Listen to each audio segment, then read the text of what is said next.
have caught me, baby. You have caught me. And I've fallen in love with you.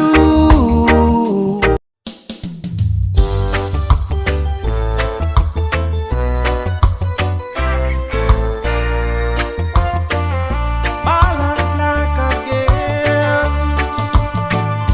I have no enemies and I have no friends.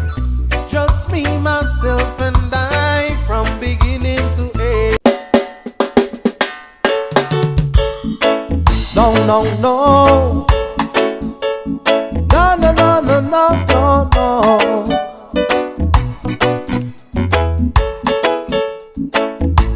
Yeah, yeah, yeah.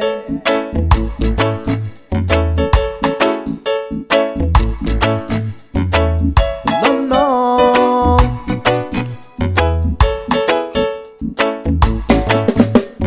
I don't trust you.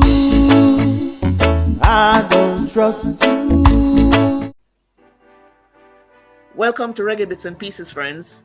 Today, we'll be talking with Marlon Clarke, musician extraordinaire. Marlon not only sings, but he plays all the instruments on his songs. He currently resides in the United Kingdom. So now, let me introduce you to Marlon Clarke. Hi, Marlon. Welcome. Hello, Dealit. Thank you very much for having me. It's a pleasure to be here. And we also have DJ Fireball. Good morning, Miss. Good morning, sir. How are you? Glad to have you in the studio. It's a long time coming, and I hope you enjoy every journey of this interview and just big you up for all the work you have been doing. Thank you very much. Thank you.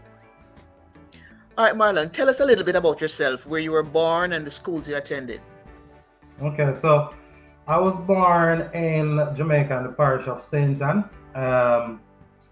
It's near Runaway Bay, a little place called, it's a little village up in the hills from off the coast of Salem, a little place called Hampstead.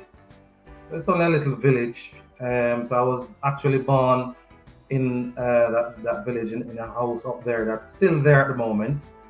Early schooling was, you know, every village have a basic school, as we used to call it. So I used to attend the Edna Richards Basic School in that area, and yeah, graduated from there. And then I started school in Brownstone at the Servite Primary School, and from there I went on to, after passing the common entrance examination, went on to York Castle High School, which is in Brownstone as well.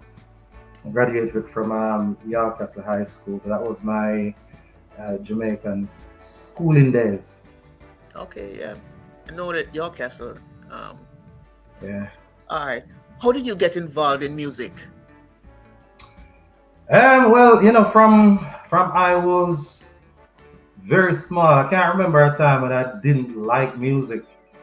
So even when I was at the basic school that I mentioned, you know, they used to have little instruments in the corner and stuff like that, and I was always drawn to anything musical. So, you know, we used to have our little sessions there as little kids. We used to even when we go to sports day, I was always one of the kids who had the little makeshift guitar and the little shaker thing from them times, and always just like anything musical. It started from there, really, right up, you know, into my teens.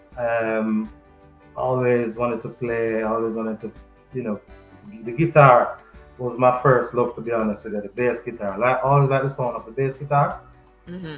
But I never really started to play, I would say, professionally until about 15 years old.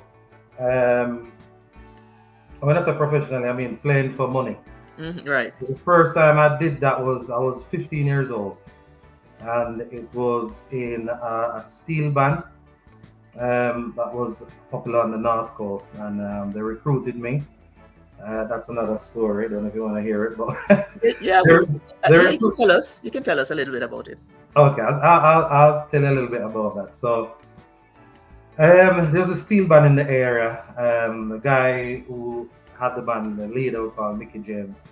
Didn't know him at the time, but you know, as a 15-year-old boy coming from school, in the evenings I would always pass on out here this steel drum music, coming from a particular house that I would pass, every evening coming from school. So I would always like slow down there and kind of like, have a listen because it's music and I love the sound of music. So I would always do that in the evenings. And then one particular evening, one of my neighbors, I saw him actually coming from over the house.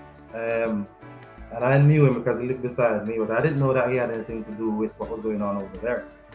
So I spoke to him and I said, you know what's going on over there? And he said, yeah, man, it's still when I'm practicing with them, whatever. I said, you want to come with me? And I said, yeah, I'll come with you. So I think it was the next day he brought me with him. I went over there and it was just steel drums. There was just steel drums and like a drum kit. Yeah. And they had an old organ. Them old organs were that like what they used to play back in the day, like Bob Marley, yes. the Williams or whatever. Yes. One of them was there in the Ghana. So it was active as well. It was, it was plugged in and ready. It was like an old electric organ. So they were playing the steel drums and I started tapping out the bass. First time I ever do anything like that, First time touching a keyboard or I didn't own a guitar or anything. So I started, they were playing something like Yellow Bird or Island in the Sun, one of them simple songs. And I started tapping out the bass on the keyboard. And the guy, Mickey James, the leader, he was like amazed, Oh, that sounds good. And from there on, I just fit in and he said, come and play with us. And the first time that I went out with them, not long after that, probably about a month or so after that, I went out with them for the first time and brought that same organ and I played bass on the organ and I collected 40 Jamaican dollars from a play. Wow. So you're pretty much a self-taught musician then? For the most part, yes. I pick up things here and there from other people, but mostly it just comes naturally to me. So that's how that journey started at 15 years old. That's exactly how it started. Wow. And from then on, I just go with Mickey James and the band. They were called Caribbean Sunshine. And I just used to go with them with that same keyboard until Mickey James bought a bass guitar. And I started to play the bass guitar. I started to learn how to play the bass guitar. And in that same yard, there was I don't know if you know St. Anne very well or the area, but there was a hotel called Club Caribbean. And they had a resident band. And the resident band used to live in that same compound where Mickey James was doing the practice with the steel band. And their guitarist, the lead of their band, I'll never forget his name, it's called Eric. That's all I know him as, Eric. And these were older guys to me because I was only 15. I'm going to say these guys are probably in their 20s. Okay. I remember Eric calling me one day and said, come here. And he said, you know the strings on the guitar? And I said, no. And Eric sit me down. I will never forget. Eric sit me down and said, come on, let me show you something. And he showed me all the strings. He said, this one is E, this one is A, this one is D, this one is G. Show me all the frets and say, go down and start F, G, whatever. Show me all where all the notes were, A, B, C, D, F, G, all the sharps. And so that was a real beginning now of me learning the more theoretical side of the instrument with that guy called Eric. I only had about 3 encounters with him when he was showing me stuff like that. Wow. Never saw him again. Don't know what happened to him. That was it. But honestly, just like how it happened, that's how it happened. Just like that. Just like that. And from there, I pick up other things from other people over the course of the time when I was on the North Coast, playing bass. Like the drums and stuff. I mean, how easy was that for you to pick up? Well, like I said, anything musical just comes really naturally to me. So because I was always in bands, I was always messing about on other instruments during rehearsals, etc. And like I said, it just comes natural to me, the whole feel of playing an instrument. I can't explain it, but it just comes naturally. It doesn't take me long at all to figure out a song or play a beat or whatever it is. That's I can't explain it. All I can say is it just comes naturally. That's a gift, man. That's a gift. So you play naturally by ear if you want to, right? I play by ear, yes. I play mostly by ear. So, wow. I mean, I do know some music theory. Like I said, over the years, I've picked up things here and there, in terms of the theoretical side, in terms of chord structures, musical notation, etc. I know a little bit, but mostly I hear something and I pick the instrument up and play it. Wow, that's amazing. That's amazing. Do you record all of your songs at your home studio? And if so, what's the process? Yeah, all the songs that I hear currently, I record them here at my house. I have recorded some songs in the past in other places, or using other people studio-wise. But I don't know how this is gonna come across. But when I do it myself, it just sounds better to me. No, it doesn't sound anyway. No, I mean, so how do you do it? Like, I mean, I know you play all the instruments on your songs. So how exactly do you put them together? So it's a process. So basically, I think everybody do it different. But how I do it, I usually start out with the whatever piano phrase it is, or the drum beat. Yeah. So so for reggae music, I will start out with the piano banging, that piano thing, and I would get all the chord structure and the chord arrangement. I'll get that down first, and from start to end, and then I'll just go along and add the rest of the instrument. So after I get the chord structure right with the piano, I'll add the drums, get the drums right, then I'll probably add the bass, and I'll add the guitars, and that's how I do it. I just add each instrument or whatever I want to hear in the song as you go along. Add them along the way, and then when I get everything together now, then you've got everything together, and then you can start the mixing process. Now that part is the most beautiful part when you play all the instruments, and when you put everything together and play the song. It's a beautiful moment that I wish everybody could experience. What makes it beautiful? Just the coming together of all the instruments, making the song one complete thing. You know what I mean? So it's like, okay, when you're playing the tracks singularly, you're playing the bass, it's just bass playing, or it's just the drums, or whatever. And sometimes I make a little mistake, I have to go back over and correct it. When you finally get everything and put them all together, and they all play together, and you hear the real sound of what you're looking for, or the feel that you're looking for. That's a beautiful thing. It's just great. It's just the whole creative process. I think it's probably with anything that you do in a creative way, whether it's painting or whatever you make, the finished product is always something pleasing or fulfilling, when you've done it yourself. Yeah, that's nice. That's nice. I'm picturing it while you're talking. I'm picturing it. How often do you put out songs? You know what? People said to me before, like I've had friends that said to me before, why you put out so much songs like you, but I think I probably mentioned this before. The way I do music, I really enjoy doing it. And I mostly do music for myself, for my soul, you know what I'm saying? Yeah. It's a thing that I enjoy doing. And my head sometimes got these sounds in it. And whenever the sounds come, I'll just put it down. And it could be any time. That's why I got a studio in my house. And I'm always excited when something new comes into my head. Whether it's an idea for a cover song or just a song that comes to my head from out of nowhere, I'm always excited to put it down. So I'll just get up, I'll just go to the studio, and I'll just start putting the ideas down.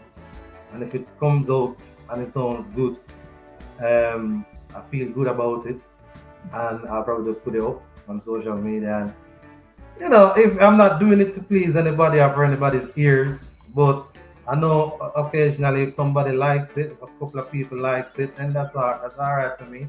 And I mostly do it for my joy. It's really a fulfilling thing for me. It's a joyous thing for me to do.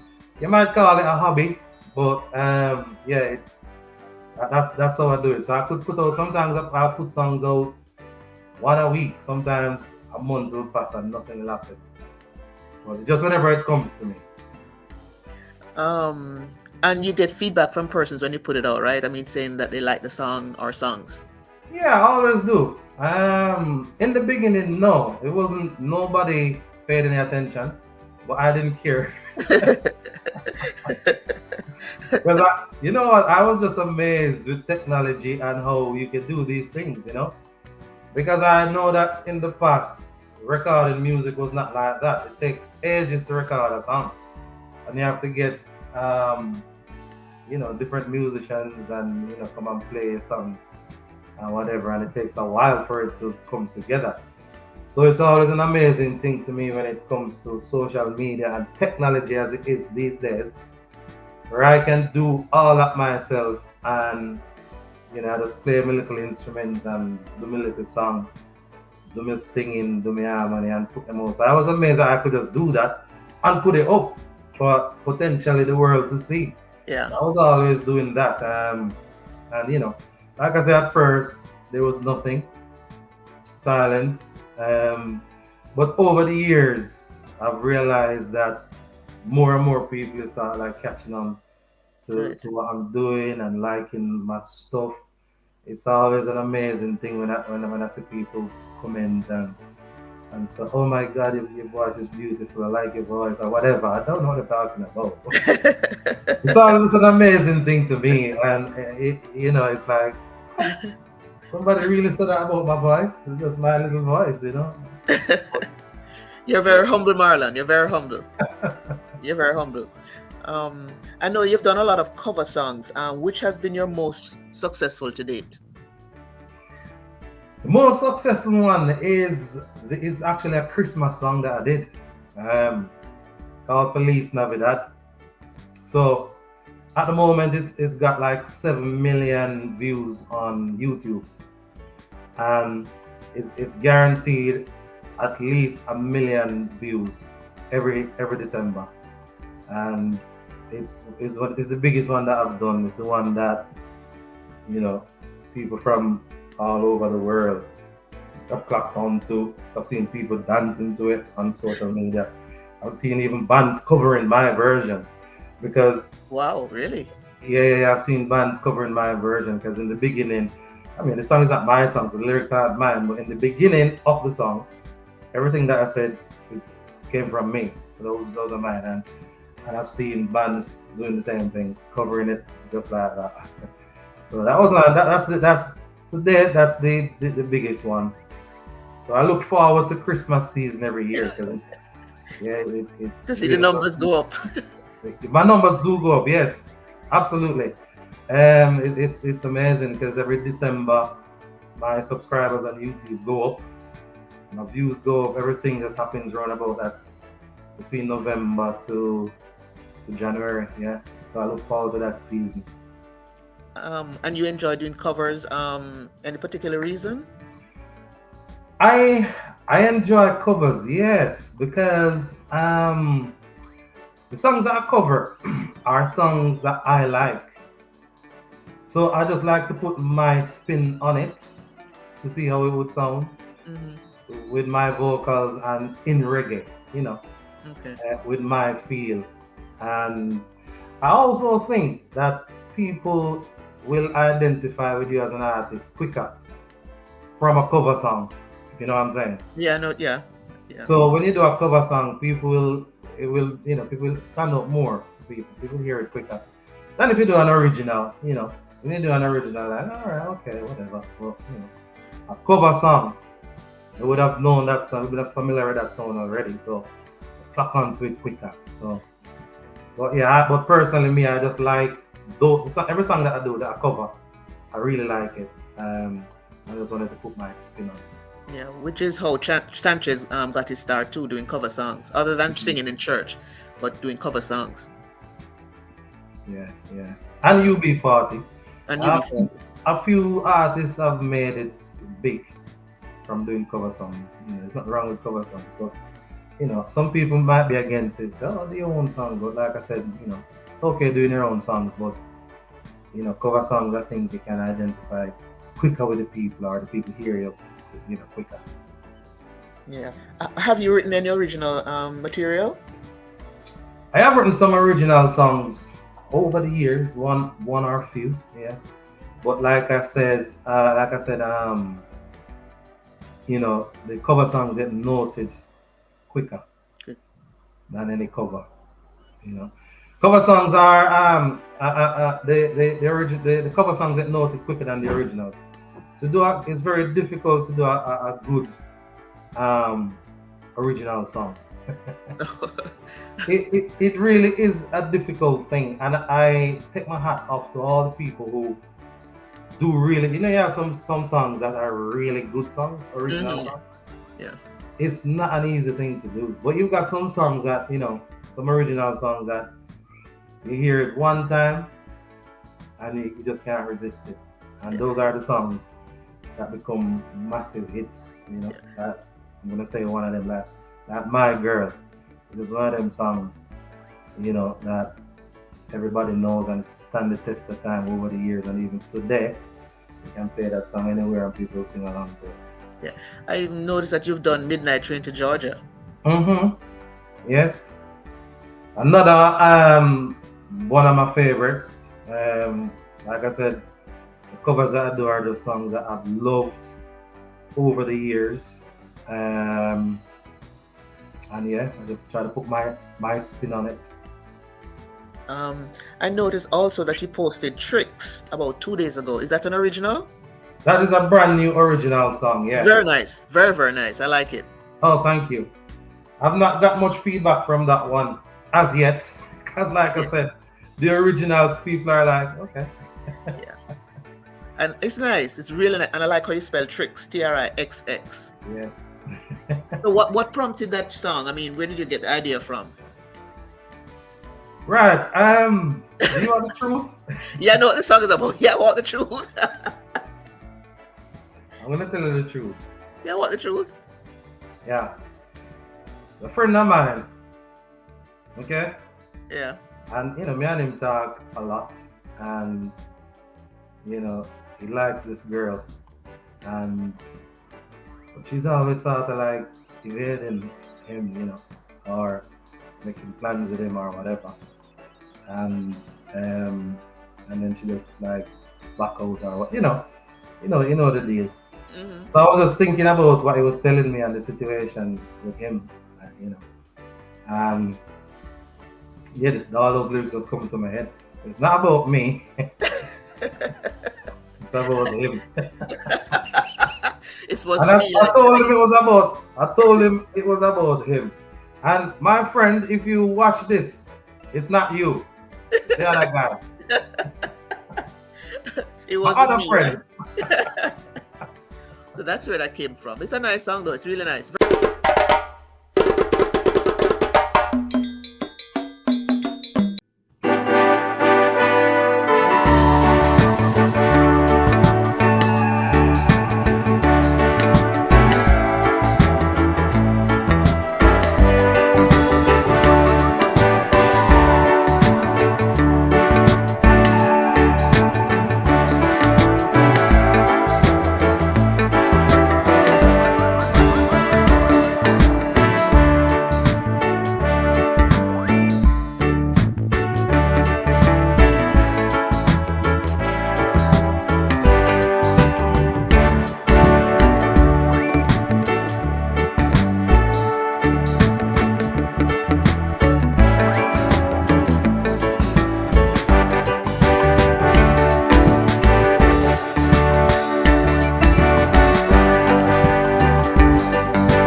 Bahi, j'arrive.